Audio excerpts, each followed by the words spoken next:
Halo teman-teman, jumpa lagi dengan saya di Ilanormi Channel. Lebih dari 100 tahun yang lalu, ada sebuah pergerakan dari rakyat kecil yang melawan pemerintahan pada waktu itu.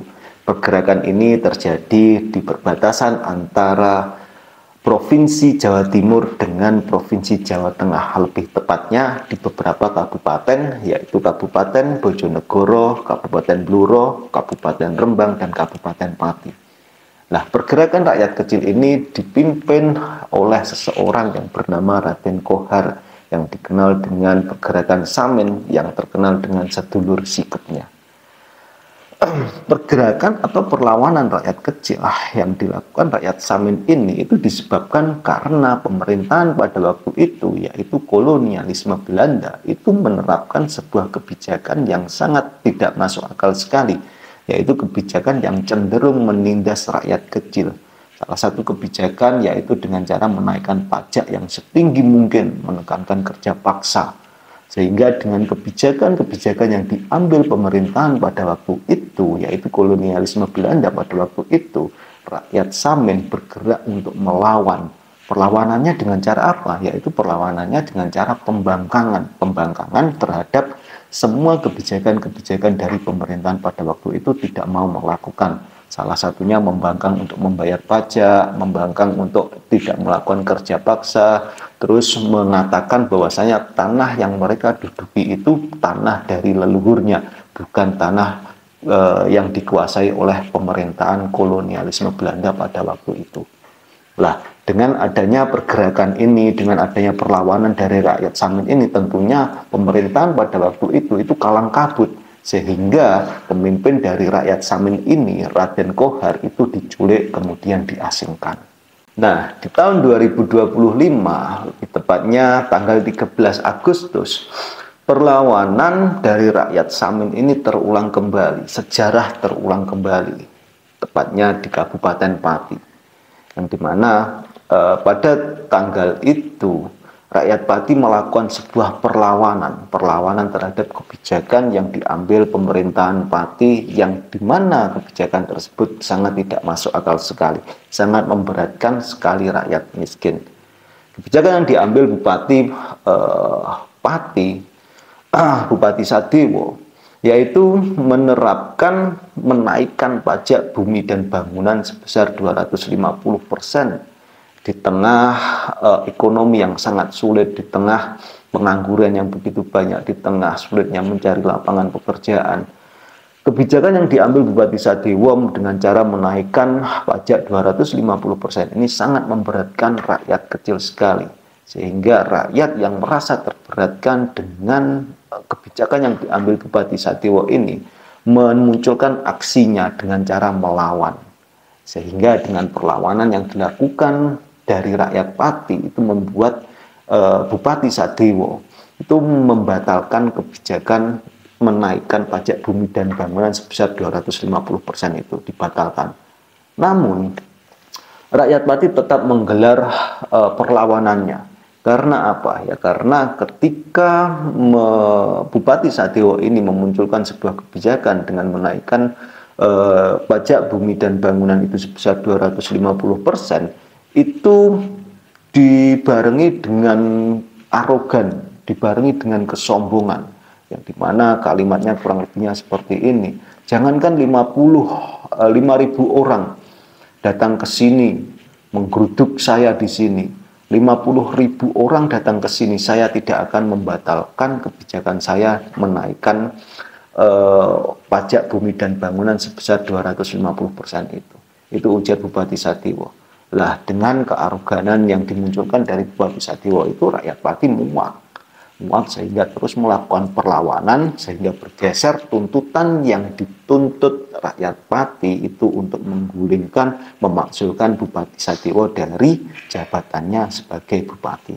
Nah, sejarah itu sering mengingatkan kita bahwasanya ketika seorang pemimpin itu lupa diri, bahwasanya rakyat itu akan selalu mengingatkan, seperti pergerakan yang dilakukan oleh rakyat Samin, perlawanan rakyat Samin terhadap kolonialisme Belanda, pergerakan perlawanan rakyat Pati yang ingin memakzulkan bupatinya. Itu adalah peringatan rakyat, rasa sayang rakyat terhadap pemimpinnya yang lupa diri, yang dimana pemimpin-pemimpin yang lupa diri ini selalu menganggap bahwasanya dirinya itu lebih unggul daripada rakyat, sehingga mengeluarkan kebijakan yang tidak masuk akal sekali, sehingga mengeluarkan statement-statement yang sangat arogan sekali. Karena apa ya? Karena mereka itu merasa bahwasanya derajatnya lebih tinggi dari rakyat. Padahal kalau kita berpikir secara logis, mereka ada, para pemimpin-pemimpin itu ada, itu dikarenakan rakyat, disuruh rakyat, dibayar rakyat dengan pajak. Nah, dari sini kita bisa melihat bahwasanya pemimpin-pemimpin itu sejatinya adalah buruh rakyat. Dan perlu diketahui bersama bahwasanya pergerakan dari Pati ini, perlawanan dari rakyat Pati ini itu juga sebuah alarm skala nasional yang kita ketahui bersama. Ternyata yang menaikkan pajak setinggi itu, bahkan di Cirebon itu 1000%, di Banyuwangi, di Jombang itu lebih besar daripada di Pati, itu banyak sekali. Nah, itu seharusnya menjadi alarm para pemimpin-pemimpin yang ada di daerah-daerah itu. Menaikkan pajak setinggi mungkin itu adalah sebuah kebijakan yang sangat menindas sekali masyarakat, sangat tidak pro rakyat kecil sekali. Nah, selain itu, pergerakan dari rakyat Pati ini itu juga bisa dijadikan alarm skala nasional dari pemerintahan Prabowo Gibran. Karena apa? Ya karena kita ketahui bersama bahwasanya banyak pembantu-pembantu dari pemerintahan Prabowo Gibran ini itu yang seringkali mengeluarkan statement yang sangat blunder. Misalkan salah satu contoh dari Menteri Nusron Wahid kemarin ketika mau mengeluarkan kebijakan perampasan aset tanah yang nganggur. Tanah yang nganggur berapa bulan itu akan disita oleh negara. Nah, rakyat menunjukkan perlawanannya di berbagai macam medsos. Nah, kemudian apa statement yang dikeluarkan Menteri Nusron?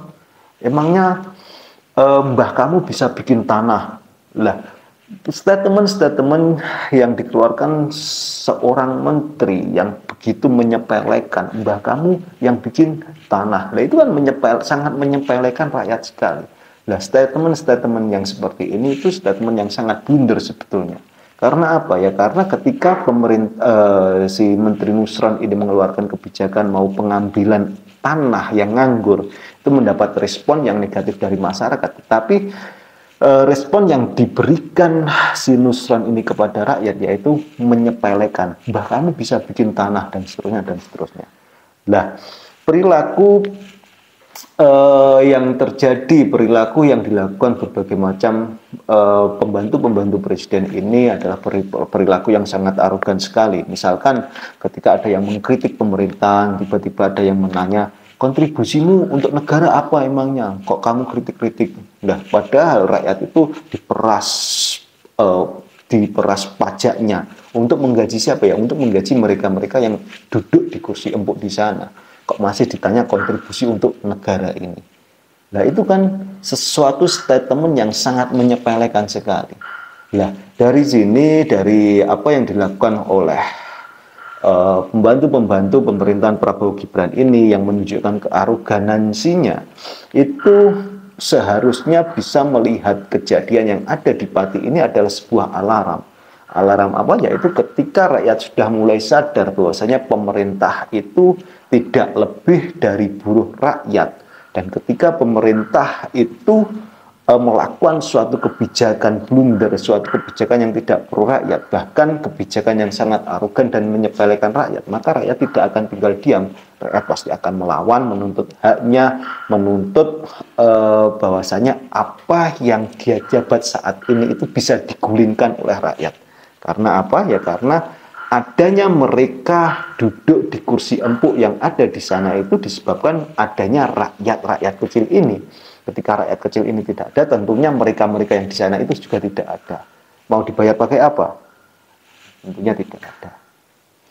Oke teman-teman, demikian dari saya, kurang lebihnya mohon maaf, dan perlu diingatkan lagi bahwasanya pemerintah atau seseorang, semua orang yang dimana seseorang tersebut yang digaji dari pajak yang diambil dari rakyat, kalian itu tidak lebih dari sekedar buruh rakyat. Maka dari itu kalian sadarlah bahwasanya tugas kalian itu melayani rakyat sebaik mungkin, bukan malah seolah-olah derajat kalian itu lebih tinggi daripada rakyat. Kalian itu hanya sekedar buruh rakyat. Demikian dari saya, kurang lebihnya mohon maaf. Yang belum subscribe silahkan subscribe. Jumpa lagi di video selanjutnya.